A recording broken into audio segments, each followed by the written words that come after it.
Satu, perahu dilobangi. Mana perahu? Nih perahu. Harus dilobangi supaya mata kolbunya terbuka. Jangan tertutup lagi. Jadi melobangi perahu itu artinya adalah menembus ya ketertutupan mata kolbu. Yang kedua, anak dibunuh. Kalau belajar spiritual, bunuh sifat kekanak-kanakanmu. Jangan kekanak-kanakan. Anak itu tahu dikit, bicarakan. Tahu dikit, dibicarakan. Tahu dikit, disaringkan. Kayak kalian, sharing. Baru terima kabar di WA, belum diamalkan. Manfaat jus tomat. Wah, canio noge jus, terus dibagikan. Wah, silakan diamalkan. Hari mana yang geus ngadar jus? Acan. Itu kebiasaan. Paham ya? Tuh. Jadi yang pertama, lobangi perahumu. Yang kedua, bunuh sifat kekanak-kanakan pada dirimu. Kalau mau belajar spiritual, jangan kekanak-kanakan. Makanya di Quran surat Al-Baqarah jelas. Sapi betina yang akan disembelih itu perlambang dari jasmani orang yang belajar spiritual. Satu, jangan terlalu tua.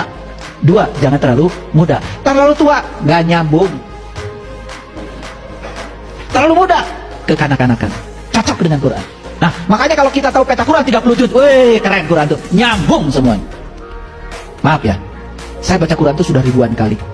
Dan saya kalau baca sesuatu, saya petakan itu. Saya petakan. Wah, udah ribuan lembar saya bikin peta Quran itu. Ini surat ini ke sini, surat ini ke sini. Kalau dibukukan mungkin sudah jadi konkordansi Quran. Itu cara saya belajar Quran. Ini hubungannya dengan ini hubungannya ini. Sudah saya petakan seperti.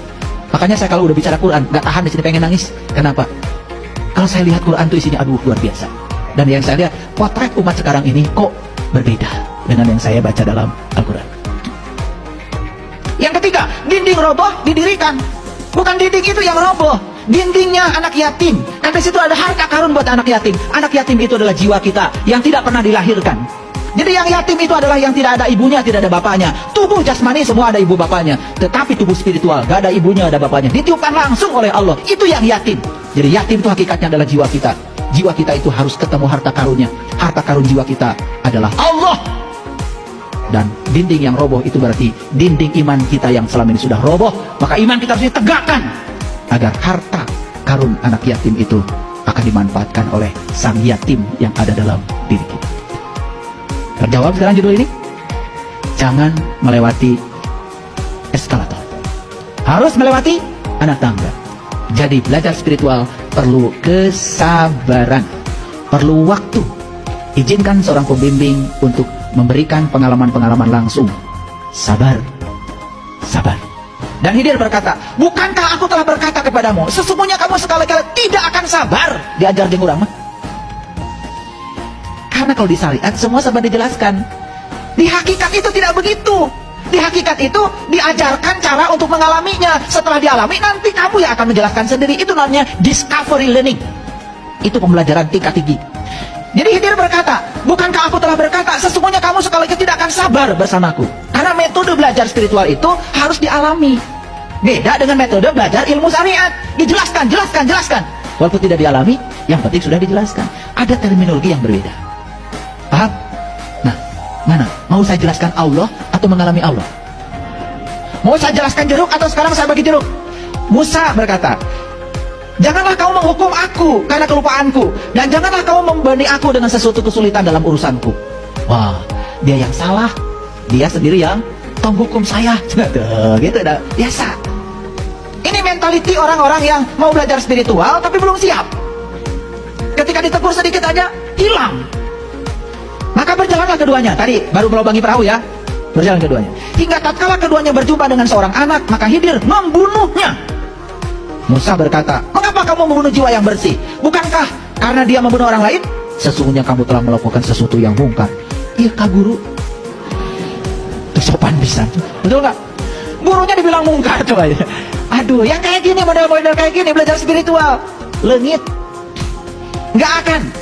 Karena kadang-kadang dalam spiritual itu seorang pembimbing itu harus memberikan ujian-ujian yang berat itu untuk menguji seberapa tingkat kesadaran dia. Terminologi belajar ilmu syariat dengan terminologi belajar ilmu hakikat itu sangat berbeda. Ilmu hakikat menekankan pada aspek pengalaman pribadi sehingga memahami langsung dari pengalamannya. Oke? Khidir berkata, bukankah sudah kukatakan kepadamu bahwa sesungguhnya kamu tidak akan dapat sabar bersamaku. Yang kedua, kalau bahasa Inggrisnya mah nista, maja utama. Tahu ya? Bahasa Inggris itu. Musa berkata, jika aku bertanya kepadamu tentang sesuatu sesudah kali ini, nah, padahal sudah 2 kali, maka janganlah kamu memperbolehkan aku menyertaimu. Oke, lamun saya nanya deui, geus lah kau jadi murid. Sesungguhnya kamu sudah memberikan begitu banyak uzur kepadaku, sudah begitu banyak kesempatan kepadaku. Jadi sudah diberi kesempatan 2 kali. Berikut, jarang lagi keduanya. Hingga tatkala keduanya sampai pada penduduk suatu negeri, mereka minta dijamu kepada penduduk negeri itu. Tetapi penduduk negeri itu tidak mau menjamu mereka. Kemudian keduanya mendapatkan dalam negeri itu dinding rumah yang mau roboh. Maka Khidir menegakkan dinding itu. Musa berkata, jikalau kamu tahu, jikalau kamu mau, niscaya kamu mengambil upah untuk itu. Oh, protes lagi. Apa kata Khidir? Khidir berkata, inilah perpisahan antara aku dengan kamu. Kelak akan kuberitahukan kepadamu tujuan perbuatan-perbuatan yang kamu tidak dapat sabar terhadapku. Jadi, ketika orang belum mengalami, pasti tidak sabar.